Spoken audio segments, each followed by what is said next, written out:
Sebelumnya, Assalamualaikum warahmatullahi wabarakatuh. Selamat pagi anak-anakku semuanya.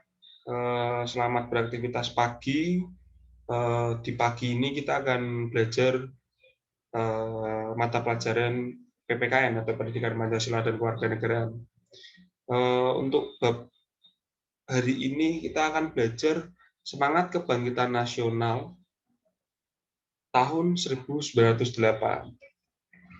Nah, sebelum kita memasuki bab atau yang akan kita pelajari nanti, untuk teman-teman semuanya nanti kita di sini ada beberapa subbab yang akan kita bahas. Yang pertama itu kondisi bangsa Indonesia sebelum tahun 1908. Terus nanti yang kedua ada perintisan kebangkitan nasional dalam perjuangan kemerdekaan Indonesia. Yang ketiga ada tokoh-tokoh kebangkitan nasional dalam perjuangan kemerdekaan Indonesia.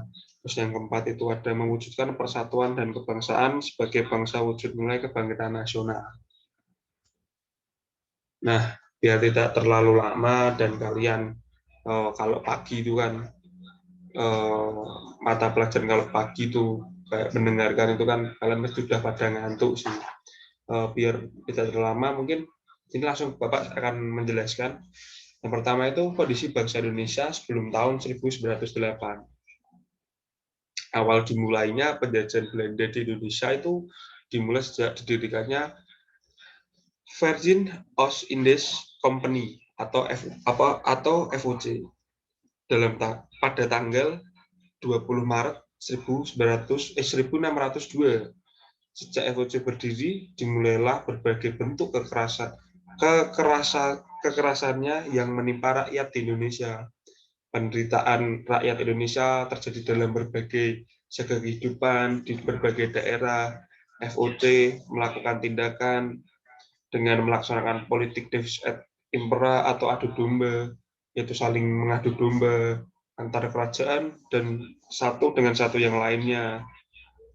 Terus selanjutnya ada politik adu domba makin melemahkan kerajaan-kerajaan Indonesia dan merusak keseluruhan sendi kehidupan masyarakatnya. Jadi kondisi bangsa Indonesia itu sebelum tahun 1908 itu sangat-sangat apa ya, kalau dinamakan bukan mengenaskan sih, tapi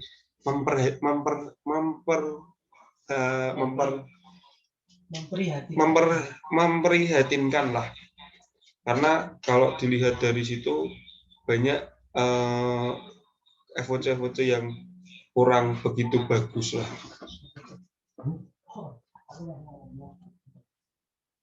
Nah, selanjutnya itu ada bangsa Indonesia itu makin menderita ketika Daniels tahun 1808 sampai 1811 berkuasa upaya kerja paksa Rodi guna membangun jalanan sepanjang Pulau Jawa dari Anyar atau Pantukan atau dulunya atau saat ini tuh dari Surabaya sampai ke Jakarta gitu. Untuk kepentingan militernya itu, jadi mereka membuat jalanan itu, membuat rakyat semakin menderita, penderitaan berlanjut karena Belanda kemudian menerapkan kultur sel atau tanam paksa, peraturan tanaman paksa diterapkan oleh Gubernur Jenderal Hindia Belanda Van der Bus tahun 1828. Sistem tanam paksa mewajibkan rakyat menanami sebagian dari sawah dan ladangnya dengan tanaman yang ditentukan oleh pemerintahan. Dan hasilnya pun nanti dikembalikan ke pemerintah gitu. Jadi rakyat kita itu pada tahun itu benar-benar memperhatinkan sekali karena banyaknya kebijakan-kebijakan dari pemerintahan Belanda pada saat itu benar-benar sangat merugikan untuk rakyatnya gitu. Selanjutnya ada faktor-faktor penyebabnya perlawanan bangsa Indonesia sebelum tahun 1908 yang mengalami kegagalan. Jadi di situ yang pertama itu ada perlawanan terhadap penjajah dilakukan secara sporadis atau mungkin penjajahan ini dilakukan dalam waktu yang bersamaan. Jadi banyak akibat perlawanan terhadap penjajah itu lebih punya apa ya, kayak rencananya sudah terencana dulu untuk menghadapi satu perlawanan saja, sehingga penjajah dapat dengan mudah memadamkan perlawanan itu. Jadi kayak perlawanan penjajah dengan cara sporadis ini atau tidak dalam waktu yang bersamaan itu sangat sudah dipikirkan oleh pihak Belanda pada saat itu. Yang kedua ada perjuangan Indonesia kalah dalam persenjataan. Ya memang pada saat itu Indonesia tidak punya kayak mungkin orang-orang Belanda pada saat itu atau penjajah mereka sudah punya senjata otomatis dan sebagainya. Sedangkan kita hanya berlambangkan keris, golok dan sebagainya dan juga bambu runcing. Terus faktor yang lainnya itu juga kurangnya tokoh pemimpin yang dapat melanjutkan perjuangan. Jadi hanya saat itu saja untuk memperjuangkan seperti itu. Perjuangan pada umumnya dipimpin oleh pemimpin yang karismatik. Tokoh pemimpin tersebut dapat berasal dari kalangan mana saja sih, tapi terutama biasanya untuk kalau di Indonesia itu tokoh ulama atau memang dia paham dengan itu. Dan selanjutnya itu orang Indonesia tuh mudah diadu domba gitu loh. Dan sampai saat ini pun orang Indonesia pun sangat gampang sekali untuk diadu domba gitu loh. Makanya cara seperti itu zaman Belanda itu cukup mudah untuk dilakukan. Yang selanjutnya itu ada perjuangan bersifat lokal atau kedaerahan. Jadi mungkin untuk perlawanan-perlawanannya itu bersifat lokal, artinya perjuangan yang dilakukan itu terbatas pada di daerah yang tertentu saja, tidak ada koordinasi antara wilayah satu dan wilayah kedua gitu. Nah, melihat dari seperti ini mungkin sudah begitu paham ya kalian ya. Kalau nanti nggak begitu paham nanti dibuka LKS-nya. Nah, selanjutnya tuh dalam bukunya Max Havelaar, jadi di situ tuh ada yang namanya penderitaan yang dialami oleh bangsa Indonesia menyadarkan beberapa orang Belanda yang tinggal atau pernah tinggal di Indonesia, di antaranya Baron Van Hovel, Edward Douwes-Dekker, dan Mr. Van Dever. Terus Douwes-Dekker pun terkenal dengan nama samaran Multatuli atau menulis buku Max Havelaar pada tahun 1860. Buku tersebut menjelaskan penderitaan yang dialami oleh rakyat Indonesia akibat penjajahan Belanda, khususnya di Lebak, Banten. Dan Mr. Van Deventer memberikan usul kepada pemerintahan Belanda agar melaksanakan sistem politik balas budi atau politik etis di situ. Jadi politik etis itu bagi ibaratnya kalian tuh contoh kecilnya seperti kalian tuh dibantu oleh orang dan ibaratnya dia dapatkan apa sih kalau kita bantu atau kalian membantu dia gitu. Dan tujuannya tuh untuk memperbaiki kesejahteraan penduduk melalui berbagai bidang kehidupan, yaitu edukasi, irigasi, dan transmigrasi. Dan pada saat itu pun banyak juga untuk orang Jawa itu transmigrasi ke pulau-pulau yang belum ada penghuninya, contoh Sumatera, Sulawesi, terus Kalimantan, dan sebagainya. Nah, pada akhirnya pemerintah Belanda pun melaksanakan sistem politik balas budi. Namun sistem ini tidak begitu tidak untuk kepentingan bangsa Indonesia sendiri, tapi malah untuk kepentingan pihak Belandanya itu sendiri ya gitu loh. Jadi misalnya pembagian sekolah bidang edukasi dengan tujuan menyediakan tenaga kerja yang murah dan ramil untuk pihak Belandanya, tapi bukan untuk menguntungkan kita kayak gitu loh.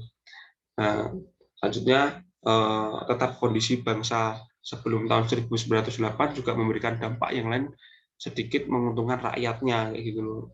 Nah, contohnya pun ada kayak sistem pembangunan sekolah membuat rakyat Indonesia terdidik dan mulai sadar bahkan paham mengenai kondisi mereka sebenarnya kayak gitu. Nah, ini ada video dari YouTube. Mungkin ini tidak bisa saya buka di sini. Nanti Bapak kirimkan link ke kalian, jadi nanti kalian nonton video ini.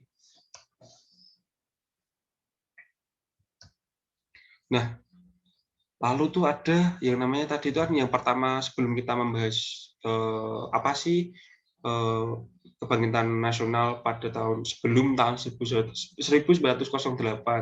Nah, yang pertama ada tadi sudah Bapak jelaskan, dan saat ini kita masuk ke perintisan kebangkitan dalam perjuangan kemerdekaan. Lahirnya organisasi Budi Utomo dan sebagainya, banyak organisasi-organisasi yang punya prinsip sangat bagus dan sangat baik pada saat itu oleh bangsa Indonesia, dan mereka juga punya orang ketua atau pemimpin yang cukup bagus di situ. Contohnya lahirnya organisasi Budi Utomo ini.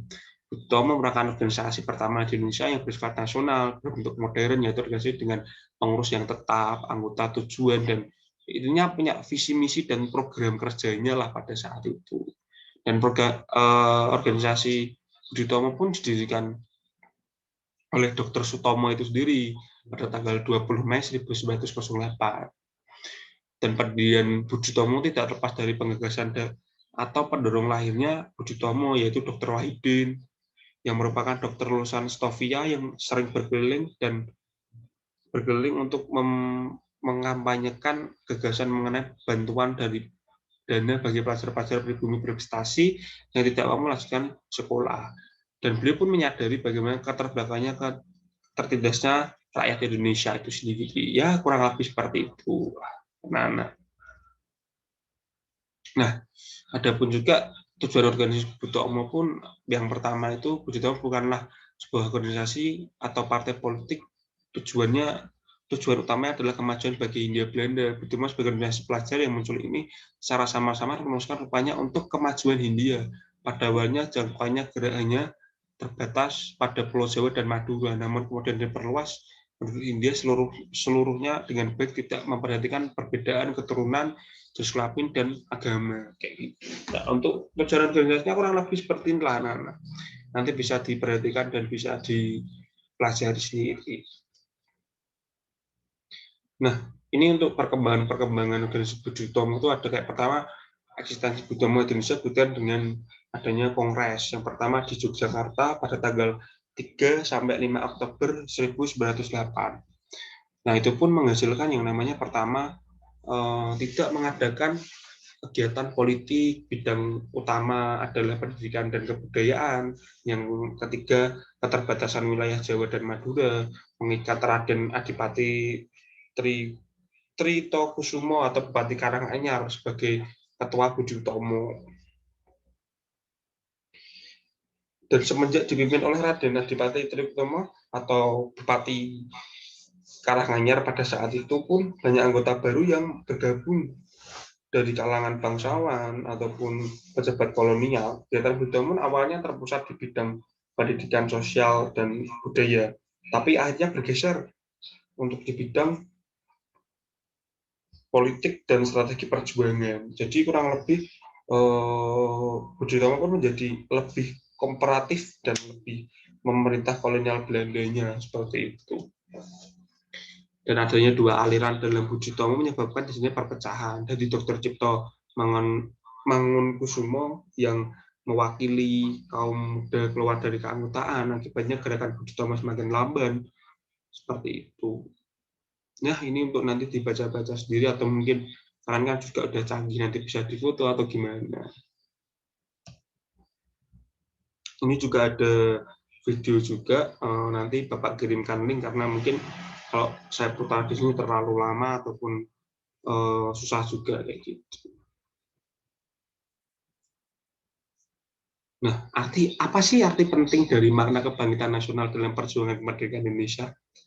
Nah, yang pertama adanya lahir Budi Utomo, membangkitkan semangat kebangsaan, dan setelah lahirnya Budi Utomo bermunculan banyak organisasi yang tadi Bapak sudah jelaskan, dan perkumpulan-perkumpulan yang bergerak di berbagai bidang, agama, ekonomi, sosial, kebudayaan, pendidikan, dan sebagainya. Di antaranya ada SI atau Serikat Islam, Indis Party, terus ada banyak lagi lah. Dan Serikat Islam pun salah satu itu organisasi yang bergerak di bidang ekonomi, perdagangan, dan ini didirikan oleh Gus Cokro Aminoto pada tahun 1911. Terus ada Indis Party didirikan pada tahun 1912. yaitu didirikan oleh 3 serangkai, ada Dewes Dekker, terus Cipto Mangunkusumo dan Soehardi, atau yang bisa kita kenal tuh Ki Hajar Dewantara yang namanya Bapak Pendidikan Indonesia.